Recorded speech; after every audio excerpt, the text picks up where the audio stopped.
கேட்டிண்டுண்டா? ஆமா. திருவிதாங்கூர் படைகளுக்கு தலைவனா வடுகப்படை கூட போர் செஞ்சாரே. ஆமா, அவர்தான். அவர் களத்திலேயே செத்துப்போனார். அப்ப அவர் கூட காவலுக்கு நின்ன வீரர்களில் ஒருத்தன் அவருக்காக சரீரத்தை ஒத்தையா தூக்கிட்டு கன்னியாகுளம் மலை வழியா ஏறி மறுபக்கம் இறங்கி பத்மநாபபுரம் வர கொண்டு வந்து சேர்த்தான். அவனுக்கு மகாராஜா இந்த மலையை பதிச்சு கொடுத்து கரமொழிவு விதிச்சாரு. அப்படி உருவான குடும்பமாக்கும் இது.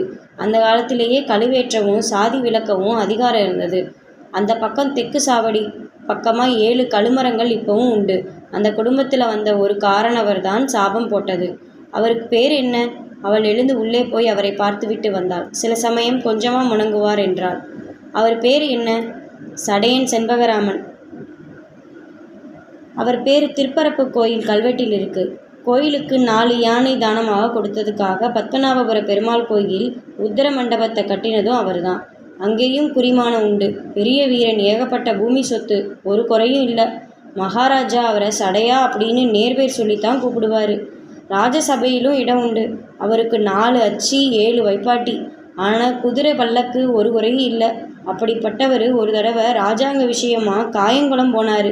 காயங்குளம் அப்போ திருவிதாங்கூருக்கு சம்பந்த ராஜ்யமாக்கும். காயங்குளம் பெரிய காயல் கரை வழியாக அவரும் பரிவாரமும் வார நேரத்தில் ஒரு பெண்ணை பார்த்தாங்க. 10-18 வயசு இருக்கும். முளையும் தோளுமா திரண்ட பெண்ணு. ஆனால் இடுப்பில் ஒரு கந்தல் மட்டும்தான். தண்ணியில் முங்கி ஏறி முங்கி ஆம்பல் காய் பறிச்சிட்டு